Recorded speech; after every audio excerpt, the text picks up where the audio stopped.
Bill Clinton and Barack Obama both campaigned for, and won, the White House and the watchword, hope. What watchword will it take for a Democrat to win this time? My suggestion, soap. Nearly 3 years into Donald Trump's presidency, America needs a hard scrub and a deep cleanse. It needs to wash out the grime and grease of an administration that every day does something to make the country feel soiled. Soiled by a president who, Castro-like, delivered a 2-hour rant at a rally in Michigan the night he was impeached. Who described his shakedown of Ukraine as perfect, who extolled the world's cruelest tyrant as someone who wrote me beautiful letters. ... We fell in love, who abandoned vulnerable allies in Syria, then opted to maintain troops in the country, only for oil, who, barely a year before the El Paso massacre, demonized illegal immigrants who pour into and infest our country. The list goes on, and most everyone feels it. In June, the Pew Research Center published a survey on how the country sees the state of public discourse. The most striking finding, a 59% majority of Republicans and Republican leaners say they often or sometimes feel concerned by what Trump says.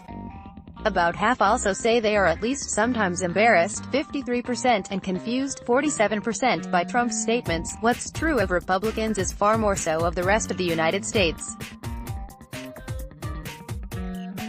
He found that overwhelming majorities of Americans were concerned, 76%, confused, 70%, embarrassed, 69%, angry, 65%, insulted, 62%, and frightened, 56%, by the things Trump says.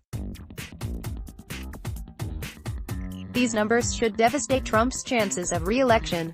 They don't, for 3 reasons.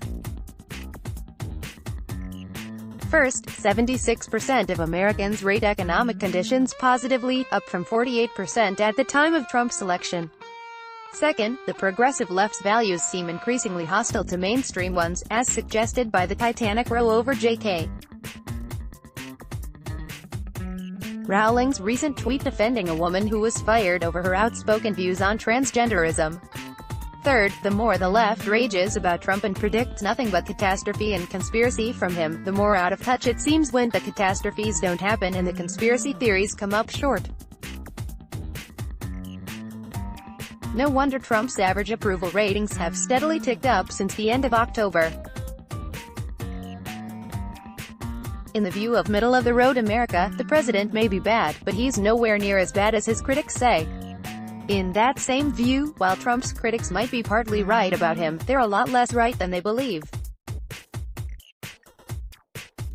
In a contest between the unapologetic jerk in the White House and the self-styled saints seeking to unseat him, the jerk might just win. How to avoid that outcome? The most obvious point is not to promise a wrenching overhaul of the economy when it shows no signs of needing such an overhaul. There are plenty of serious long-term risks to our prosperity, including a declining birth rate, national debt north of $23 trillion, the erosion of the global free trade consensus, threats to the political independence of the Federal Reserve, and the popularization of preposterous economic notions such as modern monetary theory.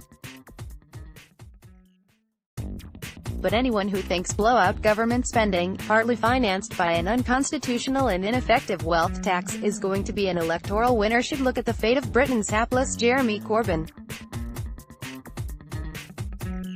What would work? Smart infrastructure spending. New taxes on carbon offset by tax cuts on income and saving.